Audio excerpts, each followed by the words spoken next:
Садыр Жапаров, мен Матраимовду камап 2 миллиард сом өндүрдүм. Кеңешбек Дүйшөбаев 30 жыл милицияда иштеп, кимди камап 1 тыйын өндүрдү. Садыр Жапаров Коопсуздук кеңешинин экс-башчысынын Райымбек Матраимовдун камалышы шоу болуп саналат деген билдирүүсүнө жооп берди. Бул тууралуу ал Ала тоо 24 программасында айтып берди. Анын айтымында Кеңешбек Дүйшөбаев 30-40 жылдан бери күч түзүмдөрүндө иштеп келген. Анын генерал даражасы бар. Ушул убакыт аралыгында ал кармалган кылмышкерлер мамлекеттик бюджетке тыйын да кошконбу? Алардын кармалышы шоу жана спектакль болсо дагы, алар мамлекетке жок дегенде кандайдыр бир пайда алып келиштиби? Алгач андан сураңыз деп кеңеш берет элем, деди Садыр Жапаров.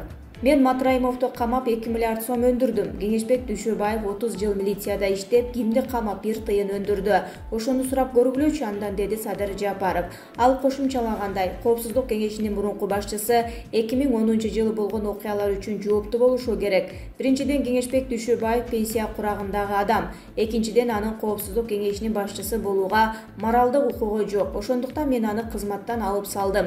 Ал 2010 жылдагы апрель жана июнь окуялары боюнча жооп бериши керек. Ошол учурда ал Коопсуздук кеңешинин башында турган. Бул иликтенет, деди Жапаров.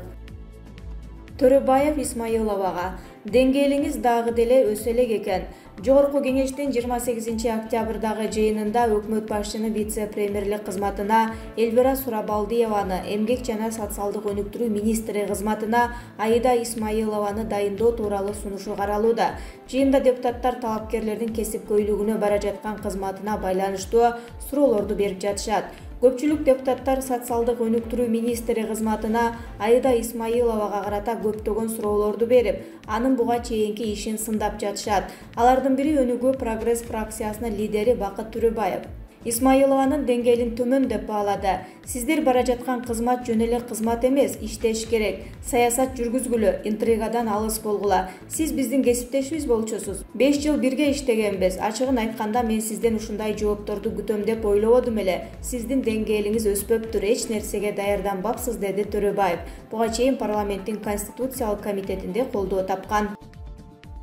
Сурабалдиева: Жапаров кыйын учурда элге жардам бер, деди. 28 октябрда жогорку кеңештин жыйынында жаңы өкмөт мүчөлөрү ант берүүдө, ошондой эле өкмөттүн курамында өзгөрүүлөр болгону белгилүү болду. Депутаттык мандатын кечээ күнү тапшырган Эльвира Сурабалдиеванын талапкерлиги тийиштүү комитетте вице-премьер-министр кызматына жактырылды. Ал эми вице-премьер-министр кызматынан бошотулган Аида Исмаилованын талапкерлиги эмгек жана социалдык өнүгүү министри кызматына көрсөтүлүп, колдоо тапты.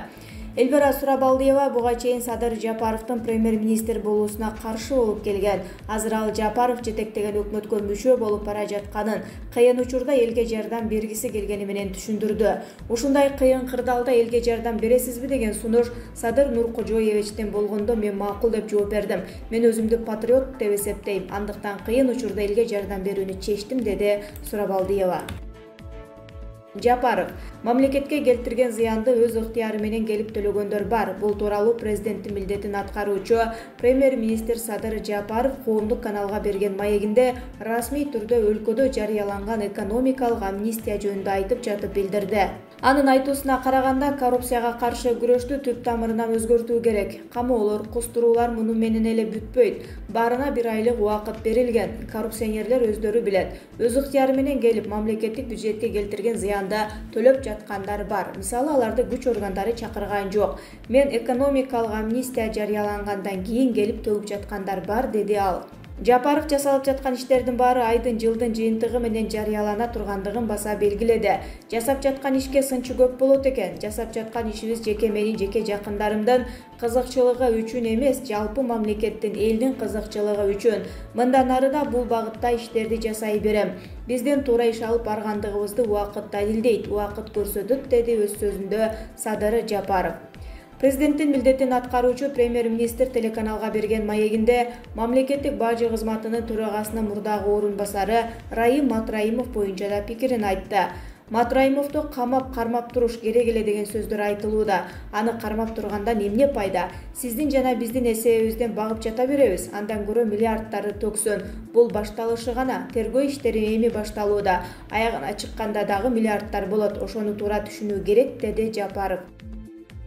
Текебаев: жаңы депутаттар шайланып келгенге чейин азыркы парламент иштей берет. Бул тууралуу ал Арча мамлекеттик резиденциясында өтүп жаткан парламенттин кезектеги жыйынында Жогорку Кеңештин депутаты Өмүрбек Текебаев билдирди.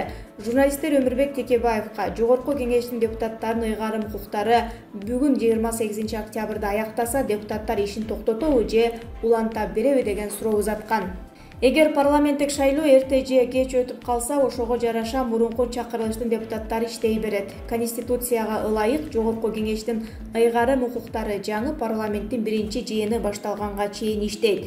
Бүгүн акыркы күн дейли. Парламент кетсин, алдыдагы парламенттик шайлоо кандайдыр бир себептерден улам болбой калса, анда өкмөттү же башканы ким легитимдештирет? Мындай болбосун деп кийинки депутаттар президент келгенге чейин мурунку атка минерлер ишин уланта берет, дейт ал. Эскерте кетсек, ал Арча мамлекеттик резиденциясында жаңы дайындалган өкмөттүн мүчөлөрү ант берүүдө. Масадыков: Батышта, Орусияда биз менен мамиле түзүүдөн карманып турат. Акыркы саясий окуяларда эл аралык коомчулук азыр бизде эмне болгонун түшүнбөй калды. Бул биздин өлкөбүзгө өтө терс таасирин тийгизип жатат, деп билдирди эл аралык мамилелер боюнча эксперт Талатбек Масадыков. Анын айтымында, учурдагы бийликтин айрым кадамдары туура эмес болууда. Биз тууралуу New York Times басылмасы өтө катуу тема менен макала чыгарды. Албетте АКШнын мындай пикирин Европа мамлекеттери, Япония, Түштүк Корея сыяктуу Америкага карап түздөнгөн өлкөлөр чакырык катары кабыл алат. Демек, аларда биздин бийлик менен мамиле кылуудан карманышат. Ушундай эле жагдай Орусия менен да болуп жатат.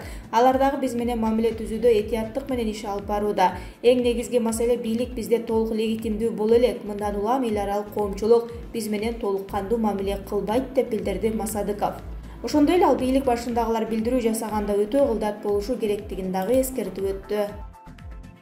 Максат Мамытканов: Садыр Жапаров мэрлик кызматты чоң казатчыларга убада кылган эмес.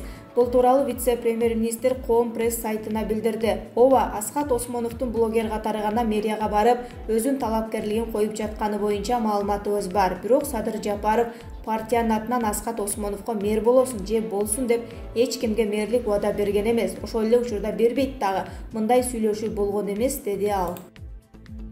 Темир Канатов: Мадумаровду жамандаган эки жүздүү түлкү мүнөз кээ бир саясатчылар. Сен ал кишини миллион жолу жаманда. Сенин айтканың далилсиз ушак сөздөр экенин. Бүтүндөй 7 облусубузда Мадумаровду колдогон, анын тазалыгын Исхак Разаков, Абсамат Масариевди көргөн, баалаган. Артында электораты бар, шайлоочусу бар. Мамлекеттен бир тыйын жеген эмес. Кыргызстан мамлекетибизде 3 миллион 550 миң шайлоочу бар болсо, миллиондон ашык шайлоочусу бар. Кечеки шайлоодо көрдүңөр го. Ким биринчи орунда келе жатып эле акырына келгенде 4-чү болуп калды. Жыйынтык чыгарчы. Бир аз ойлончу.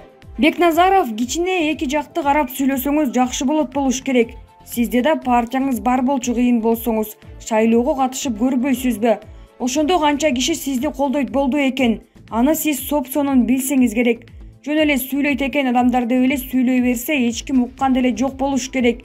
Эки куплетиңизда 97 жолу айтыпсыз. Дагы 3 жолу айтсаңыз 100 болот.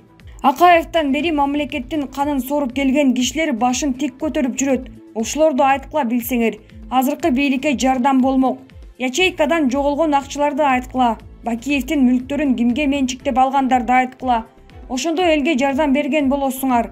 Мадумаров эртең шайлоодо көп добуш менен парламентке келет. Баары бир. А сиз келе албайсыз. Аксы элинин канча пайызы сизди колдойт болду экен? Макул.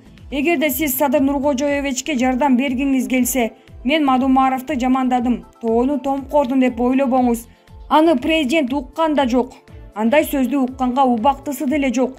Сиз мындай кылбайсызбы? Малайзияда элчи болуп иштейсизби? Ошолор кантип өнүгүп жатат? Бизге Кыргызстанга колдонсок болобу? Күчүңөр жетсе инвестиция тартып келбейсизби? Ошондо интернеттен түшпөй мактансаңыз болуш керек. Эми интернетке чыксаңыз, мен кыргыз элине паланча сом пайда келтирип турам, бекер жүргөн жокмун деп кыргыз элине кайрыла аласызбы?